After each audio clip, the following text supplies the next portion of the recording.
bonsoir. Merci pour votre conférence. On constate ces dernières années particulièrement une montée en puissance d'un sentiment islamophobe en Europe, généralement en Occident, qui s'accompagne d'une montée en puissance des formations politiques stigmatisant l'islam. Bref, l'islam est perçu comme une menace. Cela s'accompagne aussi d'une bipolarisation de la perception du musulman en Occident, à savoir d'une part un musulman radical et d'autre part un musulman modéré. Mais qu'est-ce qu'on entend par cette figure du musulman modéré? On voit aujourd'hui effectivement en Occident, en Europe, mais pas seulement, c'est aussi aux États-Unis comme en Australie, des mouvements qu'on peut appeler islamophobes, mais il faut définir ce qu'on entend par islamophobe. Islamophobe, ce sont des mouvements racistes ou des tendances racistes qui consistent à critiquer les musulmans par le seul fait qu'ils sont musulmans. Pas des gens qui posent des questions sur l'islam. C'est légitime de poser des questions sur l'islam ou d'être critique. Mais quand on stigmatise les gens par le seul fait qu'ils sont musulmans, c'est la même chose que ce qu'on fait par le seul fait que les personnes sont noires. Donc c'est du racisme. C'est ça qu'on entend par islamophobie. Et donc aujourd'hui, il y a des mouvements populistes qui jouent sur la peur, qui jouent sur la peur de l'immigration, qui jouent sur la peur de l'islam, qui jouent sur la peur de ce qu'ils appellent l'islamisation de l'Europe. On a aux États-Unis, par exemple, un mouvement qui critique ce qu'on appelle le Eurabia, c'est-à-dire l'Europe qui serait devenue arabe, tellement il y a d'arabes et de musulmans. Et donc, de ce point de vue, il faut qu'on en fasse la critique. Dans mon pays, la Suisse, le premier parti politique est l'UDC, l'Union démocratique du centre, qui a lancé le référendum contre les minarets. On n'a que 4 minarets en Suisse, mais ils ont quand même réussi à faire peur aux gens. Et à 57%, les gens ont voté contre la construction des minarets. Vous avez cela en France, vous avez cela en Hollande, vous avez cela en Angleterre, vous avez cela en Suède, au Danemark, en Espagne. Vous avez des mouvements de plus en plus importants qui sont des mouvements populistes. Donc il faut s'opposer à ces mouvements-là qui jouent sur la politique émotionnelle et qui jouent sur la peur et qui jouent sur les réponses simples à des questions complexes et qui se présentent souvent comme des victimes. Ah, on est des victimes, des musulmans qui nous colonisent, etc. Nous, ce que nous avons à faire par rapport à ça, comme citoyens musulmans, mais pas seulement, c'est-à-dire tous les citoyens qui comprennent ce danger-là, parce que ça c'est un danger pour tout le monde, doivent s'unir et travailler ensemble, développer des alliances qui soient basées sur la citoyenneté, qui soient basées sur l'égalité des droits et qui soient basées sur une chose qui est importante, il ne faut pas islamiser tous les problèmes. Quand on a des problèmes dans le marché de l'emploi et qu'il y a de la discrimination, il faut réagir comme des citoyens qui luttent contre l'injustice sociale. La même chose pour ce qui concerne les ségrégations pour l'habitat, par exemple, où il y a des discriminations à l'habitat, où vous ne pouvez pas trouver d'appartement ou de maison dans des lieux parce que des gens, quand vous avez un certain nom, ils ne vous donneront pas l'appartement. Donc voilà ce qui est en train de se passer aujourd'hui. Et vous avez un discours qui est en train de s'installer, qui est un ancien discours colonial, qui s'installe en Europe et qui est de dire il y a les bons musulmans et les mauvais musulmans. Alors moi j'ai écrit un texte là-dessus en disant d'abord qu'est-ce qu'on entend par les musulmans modérés et certains des acteurs politiques nous présentent des musulmans modérés comme des ex-musulmans en fait. C'est-à-dire qu'il n'y a plus du tout, c'est l'islam, c'est les musulmans sans l'islam. C'est là aussi où les musulmans doivent pouvoir s'engager à faire un travail qui soit un travail d'explication de la complexité des tendances musulmanes et accepter la diversité. Nous aussi, nous sommes responsables de la façon dont on nous perçoit. Et nous avons un travail important dans la mise en évidence des différentes tendances musulmanes. Il y a des littéralistes, il y a des réformistes, il y a des soufis, il y a des rationalistes. Ça, c'est tout l'islam. Et c'est aussi aux musulmans de s'exprimer beaucoup plus clairement sur la diversité acceptée de leur tradition. Est-ce que vous ne cristallisez pas ces craintes, cette incompréhension, à travers les nombreuses critiques qu'on vous adresse à titre personnel?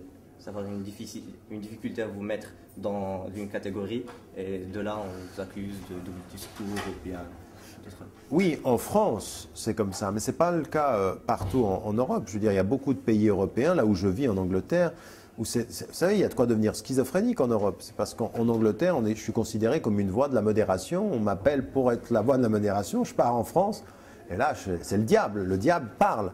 Et donc, on joue là-dessus.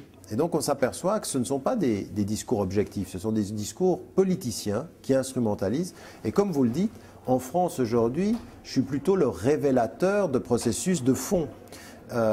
Et donc, moi, je suis utilisé comme la balle de ping-pong parce que je suis devenu une personne médiatique qui apparaît et donc qui représente ça. Mais je crois que c'est ma responsabilité aussi de faire attention de ne pas accepter de jouer ce rôle-là et puis à des moments donnés savoir disparaître du champ.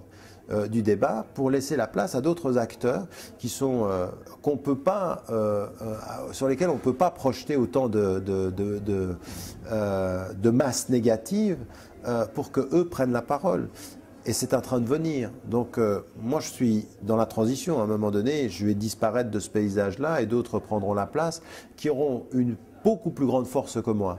Parce qu'ils prendront la force du collectif alors que là pour l'instant je représente la possibilité de la cible individuelle. La cible individuelle doit disparaître. Donc moi je vais sortir de ce champ-là et vous allez avoir l'émergence qui arrive là maintenant de jeunes et de moins jeunes qui sont en train de prendre la parole, qui sont en train de s'autonomiser, qui sont français puis qui disent à la France vous n'allez pas continuer pendant longtemps à nous mettre à l'extérieur de la France. Nous sommes français autant que vous êtes français. C'est notre pays et l'avenir se fera avec nous. C'est ça la France. La France, l'islam est une religion française, il faudra compter avec nous. Et ceux-ci seront beaucoup plus entendus. Pourquoi? Parce qu'on n'aura pas le choix, il faudra les entendre. Alors vous aurez le discours de Marine Le Pen qui m'a dit à moi, il se serait bien que les musulmans changent de nom. Au lieu de s'appeler Mohamed, Abdelrahman ou Fatima, il faut qu'ils s'appellent Alain, Sylvie. Oui, mais ça ne changera pas le problème, parce qu'on peut changer les noms, on ne changera pas les couleurs, on ne changera pas les tenues vestimentaires, c'est de l'épicerie ça. C'est aux acteurs musulmans, aux femmes et aux hommes français, de prendre la parole, de s'exprimer, de s'autonomiser, d'être confiants quant à l'avenir. Et c'est un passage historique, il faut qu'on comprenne une chose, c'est que ce sera long, ce sera difficile, mais encore 2 générations et beaucoup de choses seront beaucoup plus claires qu'elles ne le sont maintenant. Dans un tout autre sujet, les événements que connaît la région du Moyen-Orient, certains comparent cela, appellent ça le printemps des peuples arabes et comparent cela à le processus de démocratisation qui s'est passé en Europe occidentale. De là, on se demande, est-ce que ce processus de démocratisation, même dans ces pays arabes, dans les pays musulmans, va s'accompagner d'un processus de sécularisation, comme ça s'est passé en Europe? Est-ce que c'est inéluctable? Non, d'abord, il faut faire attention au choix des mots, à la compréhension et à l'analyse des phénomènes. On est aujourd'hui, un verrou s'est brisé en Afrique du Nord et au Moyen-Orient avec la chute de Ben Ali, ça c'est une certitude. Maintenant, ce qui va advenir de ces révolutions, on est loin, loin, loin de ce qui s'est passé en Europe orientale. On est aujourd'hui dans des révolutions complètement inachevées. Personne ne peut prédire ce qui est en train de se passer. Tout ça, ça peut être récupéré encore. Ça peut être récupéré par l'armée, ça peut être récupéré par des forces qui ont des intérêts, donc des forces étrangères. Je veux dire, même là, par exemple, les interventions en Libye, qui peut dire quelles sont les intentions des uns et des autres? Ce qu'on aimerait, c'est que le gouvernement tombe, mais on aimerait qu'il y ait un vrai processus de démocratie. Donc ça, déjà, il faut pas être naïf, il faut être prudent, c'est-à-dire optimiste quant au mouvement, prudent quant à leur objectif et à leur capacité de réussir. Maintenant, est-ce que ça veut dire que ces révolutions vont partir vers plus de sécularisation? Ça dépendra des acteurs. Personne ne peut le prédire. Ce n'est pas inéluctable. Les peuples arabes ou les peuples majoritairement musulmans ne doivent pas se laisser dicter des modèles politiques. Par contre, ils doivent partager des principes. Moi, il y a des principes sur lesquels je ne suis absolument pas d'accord de faire le quelconque compromis.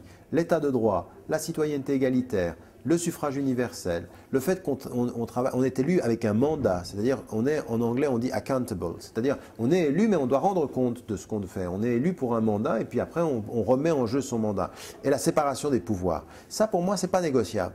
C'est des principes qui sont totalement liés et ancrés dans toutes les traditions, même la tradition musulmane et les autres. Après il appartient aux Marocains, il appartient aux Tunisiens, il appartient aux Égyptiens de trouver leur modèle. On ne doit pas se laisser imposer un modèle. Et on n'est pas obligé de faire comme la France, on n'est pas obligé de faire comme l'Angleterre. Je veux dire, la sécularisation française, ce n'est pas la sécularisation anglaise. Je veux dire, la reine d'Angleterre l'est au nom de l'église anglicane, ce qui serait totalement inimaginable en France.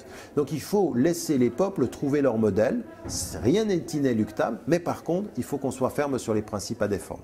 Merci pour votre conférence. Merci à vous.